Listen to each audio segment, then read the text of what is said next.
Мемориал комплекс ачылышында ике республика җитәкчелеге дә катнаша. Бу тантана Татарстан һәм Чувашия өчен бердәм мөһим вакыйга. Торжественно принимают лампаду с частичкой вечного огня. Әлеге мемориал комплекс Чувашиянең Козловский районы Байгул авылы янында урнашкан. Бу урында Бөек Ватан сугышы башлангач 41 елда тыл хезмәтчәннәре дошман танклары үтеп керә алмасын өчен 380 чакрымга сузылган канау казыган. Әлеге эштә 280 мең кеше катнаша. Төрле милләт кешеләре, татарлар, руслар, чуашлар, марилар, сугыш башлангач та монда эвакуацияләнгән башка халыклар. Кайма Татарстан һәм Чувашия территориясе буйлап узган. Хәзер бу мәхәббәт һәйкәл тыл хезмәтчәннәренең батырлык истәлеге булып тора. Ачылу тантанасында катнашучыларга Владимир Путинның сәламләү сүзләрен Игорь Комаров җиткерде. Приветствую вас по случаю открытия Всероссийского форума городов трудовой доблести. Хезмәт батырлыгы шәһәрләренең бөтен Россия форумы ачылу уңаеннан сезне сәламлыйм. Сугышның беренче көннәреннән үк безнең халык иңне-иңгә куеп ватанны саклауга керешкән. Бөек җиңүгә тыл хезмәтчәннәре зур өлешен керткән.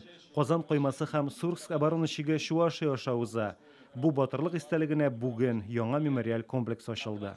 Рөстәм Миңнеханов билгеләп үткәнчә, кайма хезмәт батырлыгы билгесе, татар һәм чуаш халкын берләштерүче тарихи ядкар. Әлбәттә без бу батырлыкны бер кашан онытырга тиеш түгел. Этот рубеж строили вместе за короткое время, в самых сложных погодных условиях был воссоздан вот этот рубеж, и, конечно же, мы всегда помнили и будем помнить этот подвиг. Рөстәм Миңнеханов мемориалны ачу тәкъдиме белән чыккан өчен Чувашия башлыгына рәхмәт белдерде. Олег Николаев үз чиратында биредә музей комплексы булдыру теләген әйтә. Для нас сегодня очень знаменательная дата. Бүген безнең өчен бик истәлекле дата. Бөек Ватан сугышы елларында Чуваш халкының хезмәт батырлыгы тарихын өйрәнү өчен ел ярымнан артык системалы рәвештә, төрле юнәлештә эшләдек.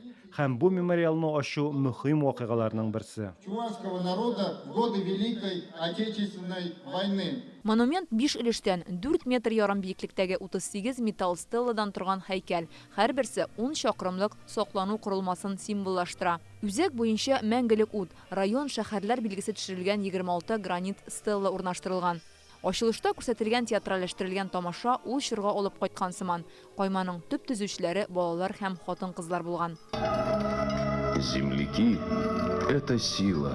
Фәрүзә Мәҗитова, Яңа гасыр каналы.